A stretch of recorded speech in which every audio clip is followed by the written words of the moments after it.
नमस्कार. मी भाऊ तोरसेकर. तुम्ही बघत आहात प्रतिपक्ष. मित्रांनो, तुम्हाला आठवत असेल मध्यंतरी विधानसभा लोकसभा निवडणुकांच्या आसपास उद्धव ठाकरे इतके चिरडीला आले होते की फडतूस टरबुजा वाटेल ते शब्द ते फडणवीसांविषयी वापरत होते. आता अचानक त्यांना देवेंद्र प्रेमाचं भरतं आलंय की ऑपरेशन देवेंद्र चालू आहे. मला फडणवीसांची चिंता वाटते. फडणवीस हतबल झालेत. अरे, निवडणूक जिंकल्यानंतर जो माणूस मुख्यमंत्री म्हणून निवडणूक जिंकतो आणि त्यानंतर तुमच्यामुळे ज्याला विरोधी पक्षाचा नेता म्हणून बसायला लागतं, हतबल व्हायची ती वेळ होती. हतबल केव्हा होतो माणूस? आपण केलेली मेहनत वाया गेलेली, आपण केलेले डावपेच वाया गेले, आपण केलेली लढाई मातीमोल झाली आणि आपण ज्याच्यावर विश्वास ठेवला त्याने दगाबाजी करून पाठीत खंजीर खुपसला. तर अशा वेळेला माणूस हतबुद्ध होतो, हतबल होतो. आपले सगळे डाव यशस्वी झाले, मग माणूस हतबल होत नाही. उद्धव ठाकरे आज ज्या अवस्थेमध्ये आहेत त्याला हतबल होणं म्हणतात. आणि जी भाषा उद्धव ठाकरे बोलतायत त्या भाषेला हतबल होणं म्हणतात. आणि म्हणून ऑपरेशन देवेंद्र, मला देवेंद्रांची चिंता वाटते वगैरे वगैरे जे काय आहे ते सगळं बघितलं की मग एक गोष्ट लक्षात येते की उद्धव ठाकरे रडकुंडीला आलेले, हतबलतेची पराकाष्ठा झालेली आहे. आपले 6 खासदार अगदी पहिल्या फाटाफुटीनंतर दुसरं निवडणूक चिन्ह घेऊन नव्या नावाने निवडणुका लढवल्या आणि त्यातून निवडून आणलेले 9 खासदार होते, त्यामधले 6 खासदार सोडून गेले. त्यातून हतबलता येत असते आणि इतकी हतबलता आहे की घराचा उंबरठा ओलांडण्याची इच्छा नाहीये तरी उठून फरफटत त्या 6 लोकसभा मतदारसंघात जावं लागतं. याला हतबलता म्हणतात. घराबाहेर पडणं, लोकांमध्ये मिसळणं, संघटना उभी करणं, त्यासाठी मेहनत घेणं, हे सगळं गडी लोकांचं काम आहे, उद्धव ठाकरेंचं काम नाहीये. उद्धव ठाकरे आसनावर बसणार, आदेश देणार. आणि त्यामुळे हतबल होणं म्हणजे काय हे त्यांना समजावण्याची गरज आहे. ज्या परिस्थितीमध्ये आज वेगवेगळ्या मतदारसंघात जाऊन भाषणं द्यावी लागतात त्याला हतबलता म्हणतात. असो, मुद्दा इतकाच आहे की या सगळ्या लोकसभा विधानसभा निवडणुकांच्या दरम्यान आणि मुख्यमंत्री पदावरून ढकलून बाजूला करण्यात आल्यानंतरच्या काळात उद्धव ठाकरेंची भाषा हतबलतेची होती. सगळे निघून जा, जायचं त्यांनी निघून जा, आत्ता सुद्धा निघून जा, ही सगळी जी भाषा होती ती हतबलतेची होती. पण याच कालखंडामध्ये उद्धव ठाकरे यांनी चिरडीला आल्यासारखं एक वक्तव्य केलं होतं आणि ते फडणवीसांविषयी केलं होतं की एक तर तू राहशील किंवा मी राहीन. हे फडणवीस चुकूनही बोललेले नाहीत. त्यांनी त्यासाठी डावपेच केले असतील. उद्धव ठाकरे आणि त्यांचा उभाटा शिवसेना हा पक्ष हा नामोहरम व्हावा, उद्धव ठाकरे हे नामोहरम व्हावे, पराभूत व्हावे, हतबुद्ध व्हावे, हतबल व्हावे, यासाठी देवेंद्र फडणवीसांनी नक्की डावपेच खेळलेले आहेत. त्यांनी किती सांगो नाकारो काही असो, पण उद्धव ठाकरे यांचं राजकारण परत ऊर्जितावस्थेला येऊ नये यासाठी देवेंद्र फडणवीसांनी सर्वतोपरी प्रयत्न केले. हे कोणी वेगळं समजावून सांगण्याची गरज नाही. आणि आत्ता जे उद्धव ठाकरे यांचे 6 खासदार फुटले किंवा फोडले गेले त्यामध्ये सुद्धा देवेंद्र फडणवीस संपूर्णपणे अलिप्त होते. अशा म्हटलं तर कोणी विश्वास ठेवणार नाही, खुद्द फडणवीस विश्वास ठेवणार नाही. त्यांनी एका मुलाखतीत पण सांगून टाकलं की मित्र पक्ष म्हणून जो सत्तेत आमच्या बरोबर आहे तो एखादं ऑपरेशन करत असेल तर त्याला आवश्यक ती मदत पोहोचवणं, मदत करणं हे आमचं कर्तव्य आहे आणि कर्तव्य बुद्धीने आवश्यक त्या गोष्टी आम्ही केलेल्या आहेत. त्यामुळे फुटलेले तुमचे 6 खासदार हे एकनाथ शिंदेकडे गेले आणि भाजपकडे गेले नाहीत म्हणून देवेंद्र फडणवीस हतबल आहेत. हा अजब शोध आहे, अजब शोध आहे. पण मुद्दा इतकाच आहे की फडणवीस आपल्या या सगळ्या कृतीतून, वागण्यातून आणि डावपेचातून एक गोष्ट दाखवून देत आहेत की उद्धव ठाकरे तुम्हीच म्हणाला होतात ना, एक तर तू राहशील किंवा मी राहील. मी असं म्हटलेलं नाही की तू राहशील किंवा मी राहील, मलाही राहायचंय, तू सुद्धा राहा.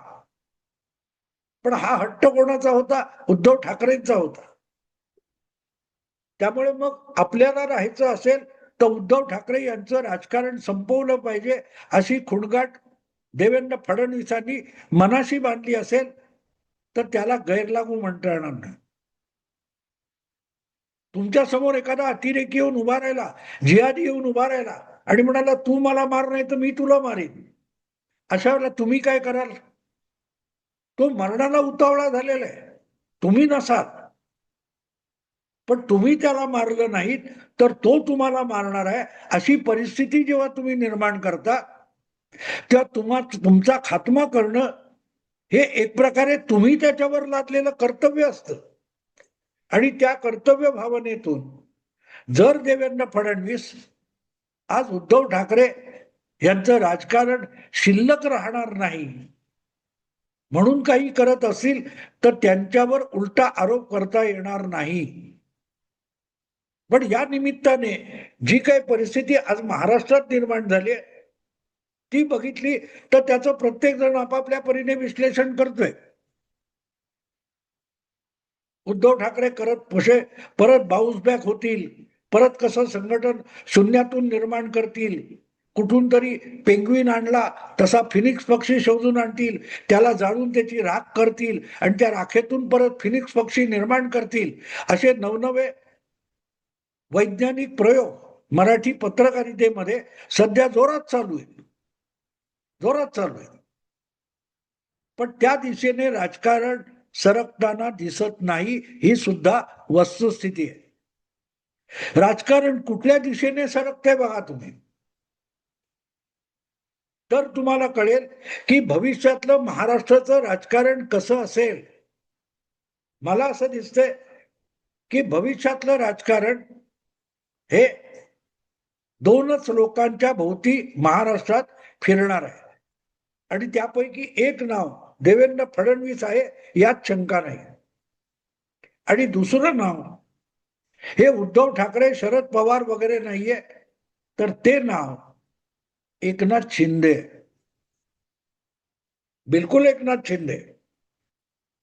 2029 मला माहित नाही, पण तोपर्यंत किंवा त्यानंतर महाराष्ट्रामध्ये दोन राजकीय नेत्यांमध्ये मोठी टक्कर होईल. त्यापैकी एक फडणवीस असतील आणि दुसरे एकनाथ शिंदे असतील. ही जी चर्चा चालते की एकनाथ शिंदे यांचे पंख छाटण्यासाठी देवेंद्र फडणवीस प्रयास करतात, मला असं वाटत नाही. मला असं वाटत नाही. भविष्यामध्ये आपल्याला एकनाथ शिंदे हेच आव्हान होणार आहे हे देवेंद्र फडणवीस यांनी आधीपासून ओळखलेलं आहे.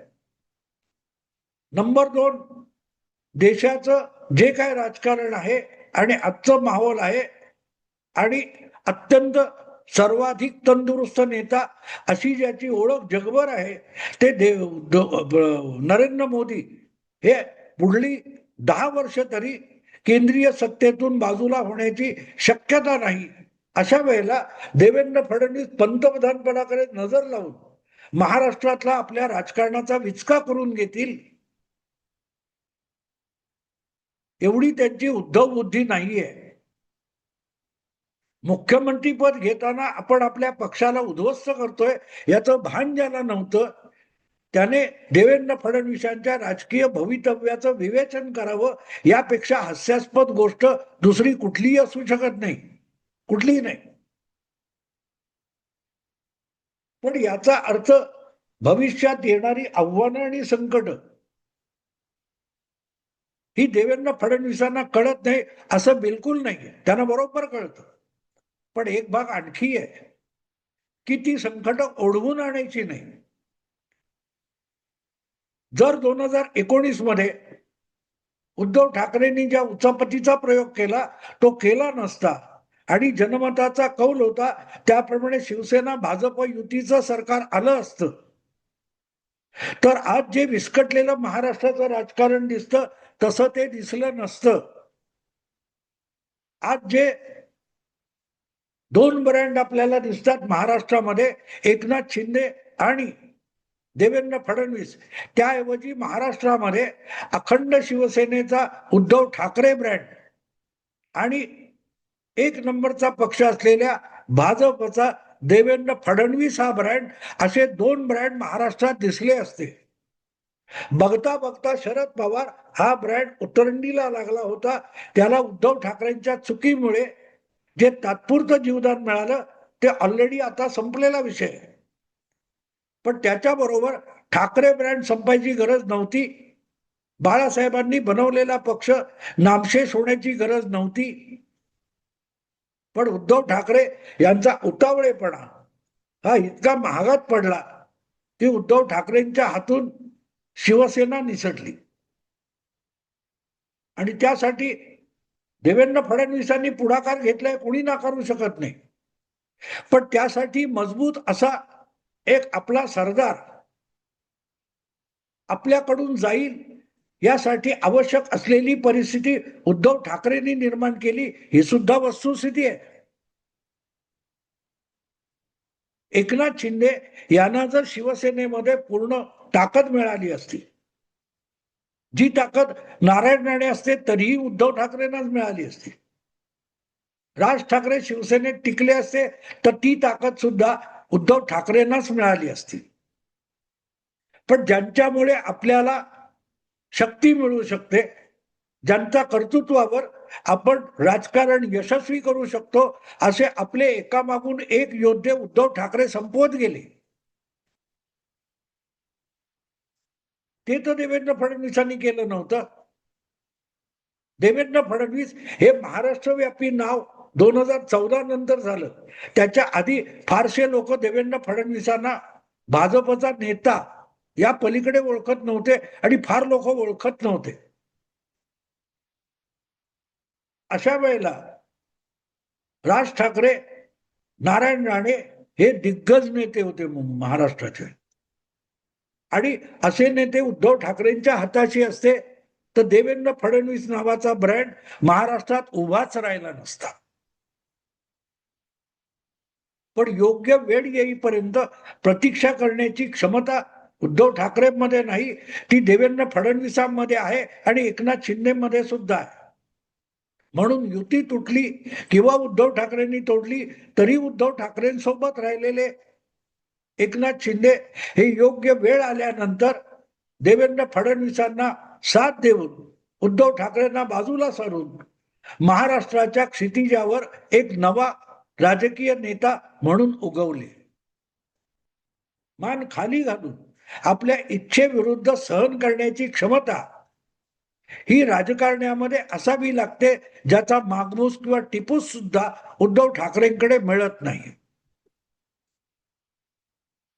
आणि त्यामुळे देवेंद्र असोत किंवा एकनाथ शिंदे असोत, दोघेही महाराष्ट्रातले दोन महत्वाकांक्षी नेते आहेत. पण दोघांमध्येही एक मोठा संयमी स्वभाव आहे की आपली वेळ येईपर्यंत, आपल्याला योग्य संधी येईपर्यंत प्रतीक्षा करण्याची क्षमता दोघांमध्ये आहे.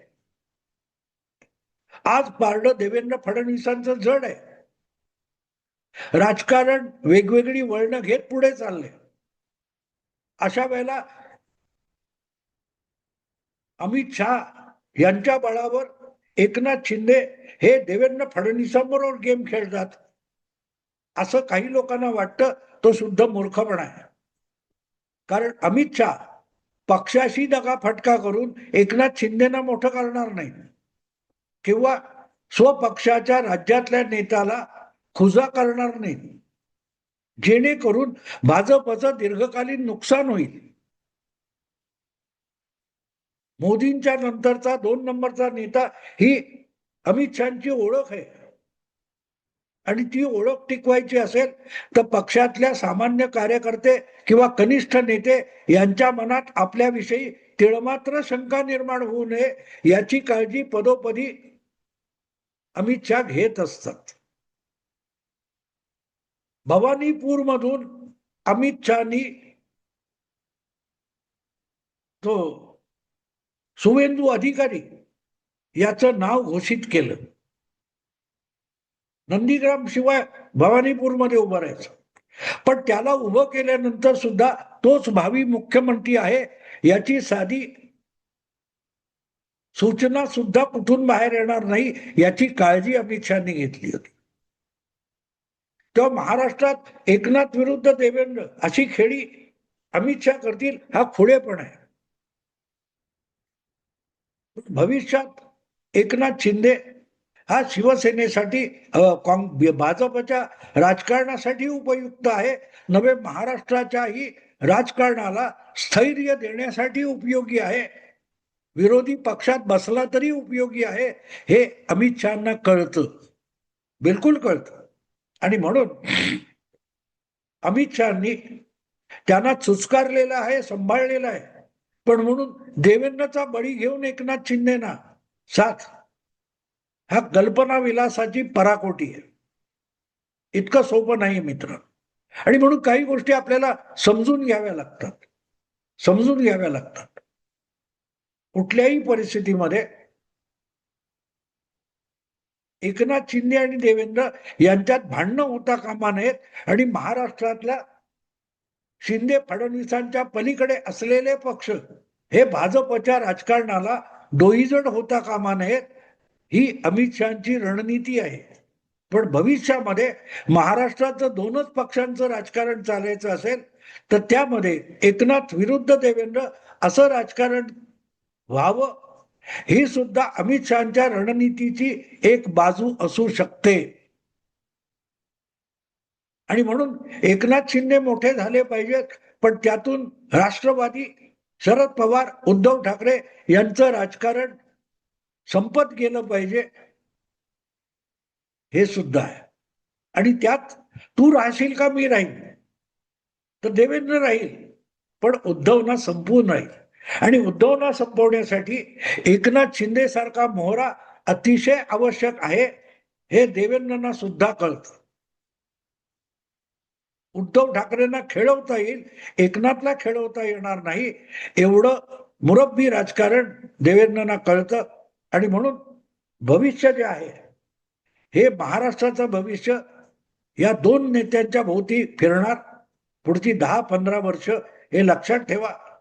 आत्ता थांबतो. आवडलं लाईक करा, शेअर करा आणि प्रतिपक्षाला सबस्क्राईब करा. नमस्कार.